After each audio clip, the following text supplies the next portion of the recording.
I got so motherfucking design alright. Magandang araw sa inyong lahat. Ako nga pala si Binibining Giselle A. Rodriguez. At ang mga tauhan sa kwentong ito ay sina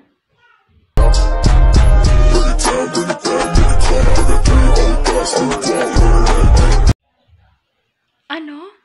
Magpapakasal?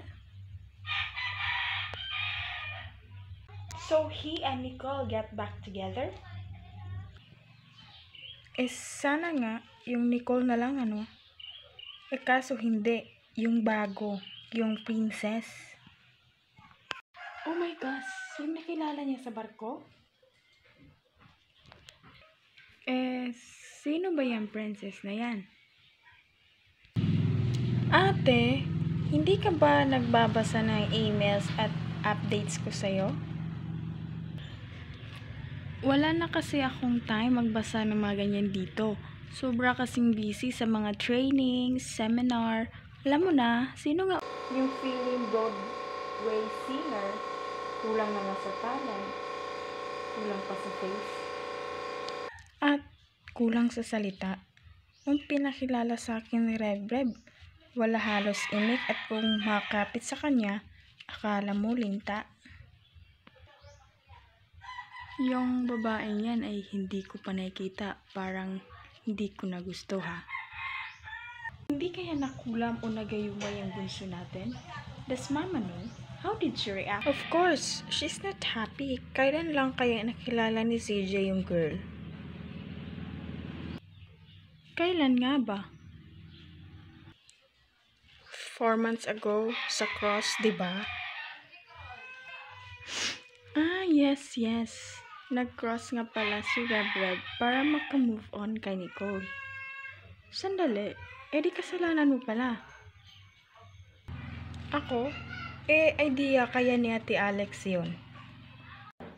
Huy, bakla, mag-try ka naman, diba?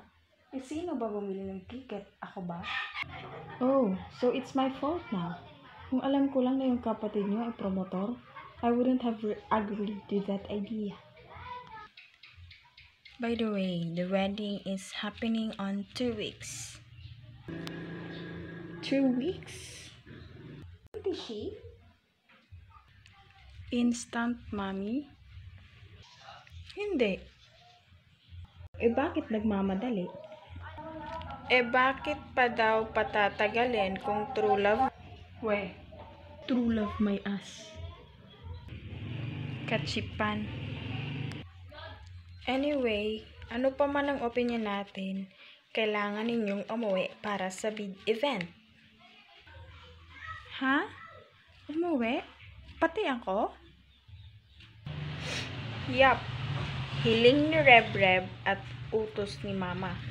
Dapat kompleto tayo. Tayong lahat? Uuwi si Teddy? Sandali. Hindi ako sigurado dyan ha. I-check ko muna ang schedule ko. Busy ako this month eh. Marami kami mga teachers sa seminars. Si Bobby. Check my schedule. Sige, i-check ko rin schedule ko ha. Bukas daw, behave tayo. Good luck. Ikaw ha, para kang si Mama. Akala mo rin wala akong gagawing tama. Ang sabi ko, tayo. Behave tayo. Tayong lahat. Huwag ako kausapin mo. Kasi ako, wala naman akong issue sa kasal na yan. Kayong tatlo meron. Lalo na yung isa, parinig pa kanina. Baka naman, akala mo lang yon. Yan ka na naman kakampihan mo na naman siya. Kinakampihan? I'm just giving her the benefit of the doubt because she's not here to defend herself. At anong na naman? Kailan ko siya ever kinampihan? Sige na, talo na ako. Panalo ka na rin. Teddy, gising ka pa. I'm just appreciating our wall. Nakaka-proud din naman ang mga achievements. Good night. Okay ka lang? Yeah, why? Wala. No. We have to stop this wedding. So, ano gagawin natin? We need ideas. Anyone? Everyone? Huy, kasama ka ba dito? Yes, I'm here but I'm on New York time. Meron akong Skype call with my boss in a few minutes and I need to finish this report. But go on, I'm listening. Go on daw tayo. I'm sure may baho yung mga bayad na yan. Ate, it's bayag. Bakit ba? May naaamoy nga akong baho sa mga bayag na yon. Obviously, hindi naman sila ipinanganak na mayaman at hindi ka naman yayaman ng ganun kabilis kung wala kang baho. Ate, ano ba? Isip na, dali. Yun nga, ano ba business ng mga bayag na yun? Several, but their most profitable is their chain of men-only spas. She's listening naman pala. Patingin nga. I knew it. No, you don't know it. Wala kang ebidensya. May point siya. Alam ko na. Sukob. Kung meron isa sa atin na una magpakasal, baka mag-back out siya. Ay, di ako pwede. 2 weeks pa lang kami ng jowa ko. Hindi ka rin pwede, old maid ka. Ikaw na lang. Ikaw yung matagal nang may karelasyon. Bakit hindi si Bobby? That's a lame idea. Unless you can stage a wedding by tomorrow, then you might be able to stop them. And if I love CJ, I'm not gonna rush it into a wedding just to stop him from rushing into his. Unless Alex is willing to do it. Willing ka ba? Tanungin ko si Chad.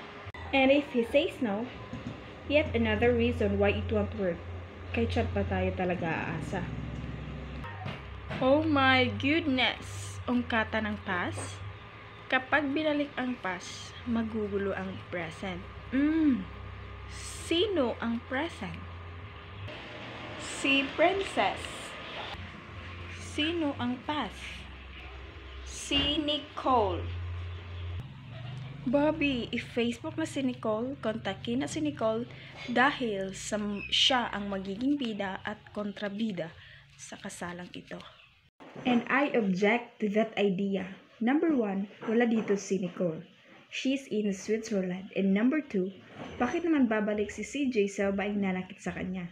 At nagiging dahilan kung bakit sila nagkakakilala ni Princess. So, we're stuck.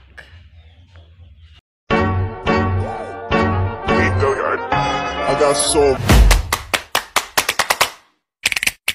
motherfucker.